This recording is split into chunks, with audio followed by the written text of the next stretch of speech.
Bueno, como todos los años siempre hacemos cursos introductorios para las diferentes materias de primer año de medicina. Bueno, también para enfermería. Estos temas también les va a servir a los chicos de enfermería. Eh, que son conceptos básicos, ¿no? Tanto de anatomía como de histología o de biología. ¿Sí? Siempre hacemos cursos introductorios. De manera gratuita, obviamente. Pero bueno, este año estuvo muy complicado con los chicos bueno, yo también estuve un poco complicado con el tiempo, así que nos atrasamos mucho, ¿no? Eh, pero bueno, vamos a arrancar explicando este tema. Eh, Clasificación de huesos, ¿sí? Es un tema básico, bien, e importante, obviamente, porque cuando tengan que clasificar un hueso, van a tener que decir qué es largo, qué es corto, el por qué, el motivo por qué es largo, por qué es corto, ¿no? Pero bueno, son conceptos básicos e importantes, ¿sí? Con la clasificación de hueso, bueno, un hueso se clasifica de acuerdo a su tamaño, a su anchura o a su espesor, ¿no? Hay diferentes tipos de huesos.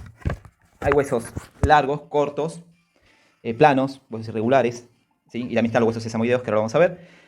Pero siempre hacemos referencia a las dimensiones que va a tener este hueso. Nosotros tenemos tres dimensiones siempre. Tenemos altura, ¿sí? Tenemos el ancho y también tenemos el espesor. Esas son como nuestras dimensiones que nosotros siempre tomamos como referencia para determinar, en este caso, un hueso, ¿no? Por ejemplo, si acá tenemos una caja, bien, bueno, una caja, así, más o menos. Bien, esta sería mi caja. Bueno, esta cajita acá tendría, esto sería la altura de esta caja, esto sería el ancho de esta caja, ¿sí? Esto sería el ancho, y esto sería la profundidad o el espesor que tiene esta caja, ¿no?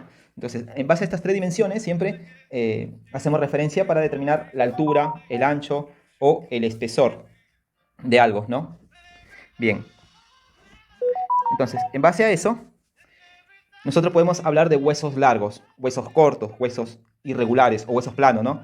Y también están los huesos sesamoideos, pero esos huesos sesamoideos vamos a ver que se llaman sesamoideos porque se originan se originan dentro de los tendones, ¿sí? Simplemente por eso. Bien, si nosotros hablamos de huesos planos, no, perdón, huesos largos acá, vamos a decir que un hueso largo es el hueso donde predomina su largo, ¿sí? Sobre lo ancho y lo profundo. A eso se llama hueso largo. Es un hueso que predomina el largo sobre lo ancho y lo profundo. Bien, acá vemos, esto es muy largo, ¿no? O sea, este es el largo de este hueso, en este caso el húmero. Vemos que el largo, esta dimensión del largo predomina sobre lo ancho y lo profundo de este hueso. ¿Sí? Por eso es un hueso largo. Acá vemos todo el miembro, estos son los huesos del miembro superior. Bien, y acá están a la derecha los huesos del miembro inferior. Todos esos son huesos largos. Bien, todo hueso largo tiene dos extremidades, ¿sí? Por ejemplo, el húmero, acá, ¿sí? Tiene una extremidad superior y una extremidad inferior. O, mejor dicho, se dice una extremidad proximal, o sea, proximal al tronco, y una extremidad distal, ¿sí? O sea, más alejada del tronco. Pero bueno, un hueso largo tiene dos extremidades y una parte central, ¿sí? Las extremidades se llaman epífisis y la parte central, que es el cuerpo, se lo llama diáfisis. Entonces, todo hueso largo tiene una diáfisis y dos epífisis, ¿bien? A ver si vemos. Acá, por ejemplo, esto sería el húmero, ¿no? Bueno, este húmero va a tener una extremidad inferior y una extremidad superior, ¿sí? Y un cuerpo. Entonces, el cuerpo es diáfisis y las extremidades son epífisis, ¿sí? Bien, son epífisis. Entonces, todo hueso largo tiene una diáfisis o cuerpo y dos epífisis. Luego, cuando veamos húmero a profundidad, vamos a ver que hay una extremidad superior, una extremidad inferior, o extremidad proximal, en este caso, que está próxima al tronco, y una extremidad distal, que está más alejada del tronco. Y después, bueno, cuando veamos húmero como tal, cada hueso tiene sus propias características, ¿no? En este caso, el húmero va a tener una cabeza glenoidea, una tuberosidad, un troquín o un troquíter, o tuberosidad mayor o menor, también se lo conoce así. Tiene una corredera bicipital y todo lo demás, ¿no? Eh, Esto ya se va a ver cuando después voy a explicar específicamente húmero, ¿sí? De manera mucho más detallada, que es importante porque cuando ustedes tengan que hablar sobre un hueso, por ejemplo, le van a decir, ¿este hueso qué es? Ustedes tienen que reconocer lo que es el húmero y tienen que describirlo, ¿no? Entonces, cuando ustedes lo describan, van a tener que decir, este es un hueso largo, y le van a preguntar por qué, ¿no? ¿Por qué es un hueso largo? Entonces, ustedes tienen que decir por qué tiene, obviamente porque predomina el largo sobre el ancho y lo profundo, pero además tienen que decir cuál es de este húmero, si es derecho o es izquierdo, ¿sí?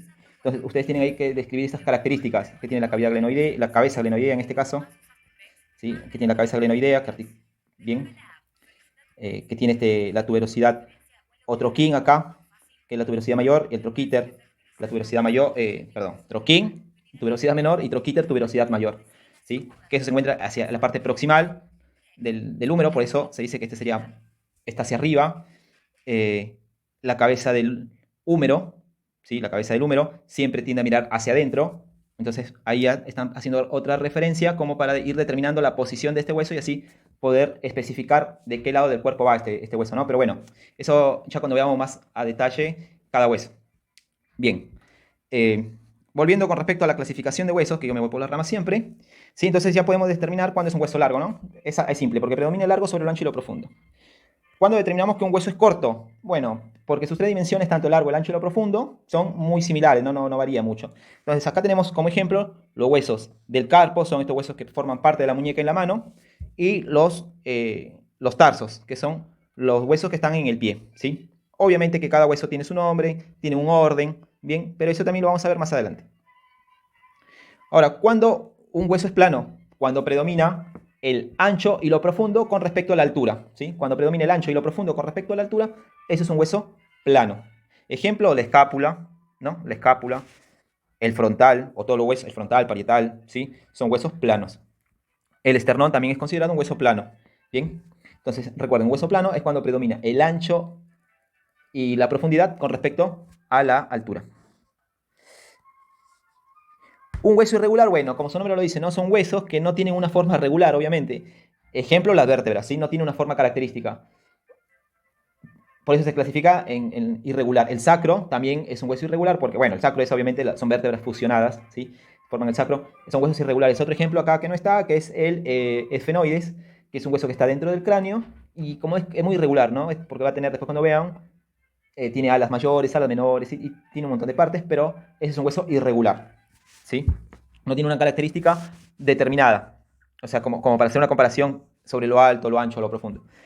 Y por último están los huesos sesamoideos. Estos huesos sesamoideos, como habíamos dicho, son huesos que se originan dentro de los tendones. Bien, el más característico es la rótula, que es el hueso que forma parte de la articulación de la rodilla.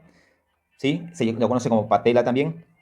También hay huesos sesamoideos que son chiquitos, que están en la muñeca, o mejor dicho, en la mano, perdón. Están en la mano, en la articulación de la mano.